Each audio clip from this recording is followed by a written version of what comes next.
अस्सलाम वालेकुम, this is ODK foxtrot from defence outpost. तो कल की वीडियो में हम लोगों ने इजरायली एयरफोर्स और पाकिस्तान एयरफोर्स की कैपेबिलिटीज़ के बारे में डिस्कशन की थी। एक शॉर्ट डिस्कशन थी और उसमें पर्टिकुलरली मैंने एक चीज़ को मेंशन किया था कि Pakistan air force electronic warfare domain के अंदर इजरायली एयरफोर्स से सुपीरियर है। एंड उस एक बात के ऊपर कॉमेंट्स में इतने ज़्यादा लोगों ने क्वेश्चन रेज किए कि आपने इजरायली एयरफोर्स को ही इलेक्ट्रॉनिक वॉरफेयर में इन्फीरियर बता दिया। तो जेन्युइनली मैं बड़ा हैरान और परेशान हो गया कि आज मे के स्टैंड ऑफ को 4 मंथ से ऊपर का टाइम हो गया है, लेकिन अनफॉर्चुनेटली हमारी पब्लिक को उस पूरे स्टैंड ऑफ से रिलेटेड और स्पेशली 7 मई 2025 को जो कुछ हुआ उससे रिलेटेड सही तरह से उनके कॉन्सेप्ट ही क्लियर नहीं है कि उस दिन हुआ क्या था। इसी वजह से आप सब ने पाकिस्तान एयरफोर्स की इजराइल के गेस में जो इलेक्ट्रॉनिक वॉरफेयर कैपेबिलिटीज है उनको क्वेश्चन करना शुरू कर दिया। तो आज की इस वीडियो में हम लोग इसी चीज को एनालाइज करेंगे कि क्या जो जनरल पब्लिक परसेप्शन है कि पाकिस्तान एयरफोर्स की जो इलेक्ट्रॉनिक वॉरफेयर कैपेबिलिटीज है वो इजरायली इलेक्ट्रॉनिक वॉरफेयर कैपेबिलिटी से इंफीरियर है। तो वीडियो जो है वो काफी ज्यादा इंटरेस्टिंग होने वाली है, लेकिन उससे पहले अगर आप लोगों ने अभी तक चैनल को सब्सक्राइब नहीं किया हुआ तो please make sure like this video and do subscribe the channel. अब सबसे पहले दो एयरफोर्सेस की इलेक्ट्रॉनिक वॉरफेयर कैपेबिलिटी को कंपेयर करने के लिए हमें जो उनकी ईडब्ल्यू एसेट्स हैं उनकी लिस्ट चाहिए, उनकी डिटेल्स चाहिए, कितने बड़े नंबर में वो इलेक्ट्रॉनिक वॉरफेयर एसेट्स जो है उनको ऑपरेशनलाइज किया गया है। लेकिन पाकिस्तान और इजराइल की केस में ये कंपैरिजन पॉसिबल नहीं है, बिकॉज इजरायली एयरफोर्स की जो इलेक्ट्रॉनिक वॉरफेयर सिस्टम्स हैं या ओवरऑल इजराइल के जो ईडब्ल्यू सिस्टम्स हैं उनसे रिलेटेड तो पूरे तरीके से डेटा जो है वो पब्लिकली अवेलेबल है। दैट इज वाई लोगों की परसेप्शन बनी हुई है कि इजरायली जो इलेक्ट्रॉनिक वॉरफेयर सिस्टम्स हैं वो कैपेबल है, क्योंकि पब्लिकली वो ज्यादा विजिबल है, उनकी जो कैपेबिलिटीज हैं वो पब्लिकली अवेलेबल है। तो इस वजह से एक जनरल परसेप्शन लोगों में इजरायली सिस्टम से रिलेटेड ऑटोमेटिकली बन जाती है। यही केस पाकिस्तान एयरफोर्स के कॉन्टेक्स्ट में इतना डिफरेंस है कि हमारे जो 80 to 90% इलेक्ट्रॉनिक वॉरफेयर सिस्टम्स हैं उनके बारे में अभी पब्लिक को कोई नॉलेज ही नहीं है। एंड इसी वजह से कि पाकिस्तान एयरफोर्स से रिलेटेड डेटा अवेलेबल नहीं है, general comparison electronic warfare capability का इजरायली एयरफोर्स और पाकिस्तान एयरफोर्स के दरमियान हम नहीं कर सकते। ना मैं ये चीज कह सकता हूँ कि पाकिस्तान एयरफोर्स इलेक्ट्रॉनिक वॉरफेयर में सुपीरियर है, ना आप लोग इस चीज की परसेप्शन रख सकते हैं कि इजरायली एयरफोर्स इलेक्ट्रॉनिक वॉरफेयर में सुपीरियर है। लेकिन अब मैं आपको बताता हूँ कि कल जो मैंने बात कही कि Pakistan air force absolutely electronic warfare domain में सुपीरियर है, उसकी मेन जो वजह है वो 7 मई 2025 को होने वाले इवेंट्स है, जिसमें ओपोनेंट फोर्स को यानी कि इंडिया को मॉडर्न हिस्ट्री के अंदर सबसे बड़ा एरियल लॉस उठाना पड़ा। 7 मई 2025 को रात 1 बजे जब इंडियन एयरफोर्स के जो एयरक्राफ्ट हैं उन्होंने इनिशियल पेलोड रिलीज किया, तब पाकिस्तान एयरफोर्स ने बाकायदा से अपनी ऑफेंसिव इलेक्ट्रॉनिक वॉरफेयर एक्टिविटीज को स्टार्ट किया and ground based electronic warfare systems के थ्रू पहले फेज में इंडियन एयरक्राफ्ट की जो डेटा लिंक है उसको डिस्टर्ब किया गया, उसको ब्रेक किया गया। एंड डेटा लिंक के बारे में मुझे एक्सप्लेन करने की कोई जरूरत नहीं है कि ऐसे ऑफेंसिव ऑपरेशंस के अंदर डेटा लिंक कितनी जरूरी होती है। तो उस फर्स्ट फेज के अंदर इंडियन एयरफोर्स की जो चार्जिंग फॉर्मेशंस थी उनके अटैक रिदम को डिस्टर्ब किया गया इलेक्ट्रॉनिक डिस्ट्रप्शन के थ्रू, जैमिंग के थ्रू। एंड उतनी देर में बैक साइड के ऊपर पाकिस्तान एयरफोर्स का जो डीसीए रिस्पांस पैकेज है वो हवा के अंदर फॉर्म हुआ, प्रॉपर तरीके से हमारे ऑफेंसिव एयरक्राफ्ट ने अपनी पोजीशंस को लिया एंड फिर जैम होने के बाद भागते और रिट्रीट करते इंडियन एयरक्राफ्ट को लॉक करके जो हमारी लॉन्ग रेंज की बीवीआर मिसाइल्स हैं, बीवीआर स्टिक्स हैं, उनको फायर किया गया, जिसका रिजल्ट फिर आपको 6-0 के स्कोर में देखने को मिला। तो 7 मई के वाकयात के बाद जब 9 मई को पाकिस्तान की तरफ से ट्राई सर्विसेज की प्रेस कॉन्फ्रेंस की गई, उस पर्टिकुलर मीटिंग में एवीएम औरंगजेब सर ने आकर एक पर्टिकुलर वॉइस नोट सुनाया जो कि इंडिया की एक राफेल फॉर्मेशन का था, जिससे एक फैक्ट जो है वो रिवील हुआ कि ना सिर्फ उस टाइम के ऊपर पाकिस्तान एयरफोर्स इंडियन एयरक्राफ्ट को एक्टिवली जैम कर रही थी, बल्कि इंडियन एयरक्राफ्ट के जो सिक्योर कम्युनिकेशंस हैं उनको भी पाकिस्तान एयरफोर्स की तरफ से सक्सेसफुली पेनिट्रेट कर लिया गया था। जिनको नहीं पता, इस टाइम के ऊपर इंडियन एयरफोर्स की जो ज्यादातर एयरक्राफ्ट हैं इंक्लूडिंग राफेल बीनेट एसडीआर यानी कि सॉफ्टवेयर डिफाइंड रेडियो का इस्तेमाल करते हैं, जिसे जैम प्रूफ समझा जाता है। मींस के इस टाइप के सिक्योर कम्युनिकेशन को जैम नहीं किया जा सकता, पेनिट्रेट करना तो बहुत दूर की बात है। तो ऐसे सिस्टम को भी जिसके बारे में दुनिया ये समझती रही है कि इनको जैम नहीं किया जा सकता, 7 मई को पाकिस्तान एयरफोर्स ने उन सिस्टम्स को ना सिर्फ जैम किया, रेडियो कम्युनिकेशन सिस्टम्स को, बल्कि चेरी ऑन टॉप उनको पेनिट्रेट करके पाकिस्तान एयरफोर्स रियल टाइम में जो भी इंडियन पायलट्स अपने सिक्योर कम्युनिकेशन के ऊपर कोऑर्डिनेट कर रहे थे, पाकिस्तान एयरफोर्स रियल टाइम के अंदर उन सब चीजों को सुन सकती थी। एंड ये इतना रिमार्केबल कैपेबिलिटी डेमोन्स्ट्रेशन था जिसकी इंपॉर्टेंस को जितना यहाँ पर मेंशन किया जाए वो उतना कम है। एंड इवन ये जो कैपेबिलिटीज है ये भी पाकिस्तान एयरफोर्स की जो टोटल कैपेबिलिटीज है उनका 30 to 40% भी नहीं है। मैं आपको यहाँ पर एक्सप्लेन नहीं कर सकता कि कितनी कम नॉलेज पाकिस्तान एयरफोर्स से रिलेटेड पब्लिक डोमेन में है, एंड दैट इंक्लूड्स 7 मई 2025 को जो कुछ हुआ, ये even tip of the iceberg भी नहीं है कि जिस हिसाब से पाकिस्तान एयरफोर्स ने through out that stand of ना सिर्फ 7 मई को बल्कि 8, 9 और 10 मई को जिस तरह से अपनी इलेक्ट्रॉनिक वॉरफेयर कैपेबिलिटीज को डिप्लॉय किया, उनको ऑफेंसिव कैपेसिटी के ऊपर इफेक्टिवली यूज किया। मॉडर्न एयर वॉरफेयर की हिस्ट्री में आपको इसकी कोई एग्जाम्पल नहीं मिलेगी कि किसी और एयरफोर्स ने एक्चुअल कॉम्बैट एनवायरनमेंट के अंदर इलेक्ट्रॉनिक वॉरफेयर का इतना इफेक्टिव तरीके से यूज किया है। हम शुरू से पाकिस्तान एयरफोर्स को इतना अंडर एस्टिमेट करते आ रहे हैं एंड उसमें फॉल्ट जो है वो फिर पाकिस्तान एयरफोर्स का भी है, बिकॉज पीआर गेम हमारी इतनी ज्यादा स्ट्रांग नहीं है जिसकी वजह से हम अपनी कैपेबिलिटीज को दुनिया के सामने सही तरीके से डिफाइन नहीं कर पाते। बहरहाल इसके फायदे भी हैं, इसके नुकसानात भी हैं, लेकिन द पॉइंट इज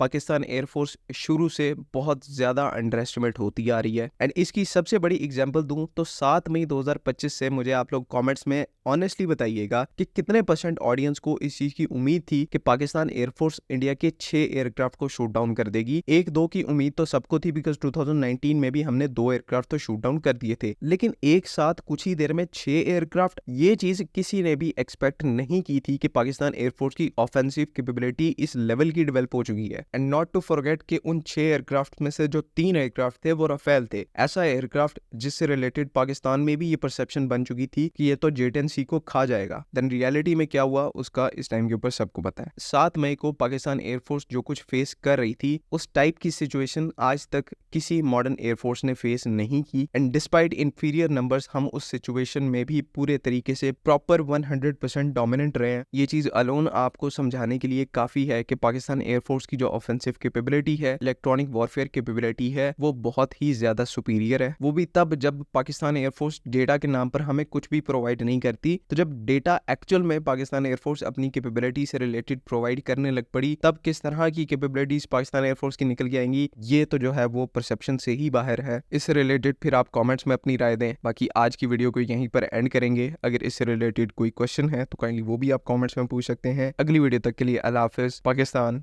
जिंदाबाद।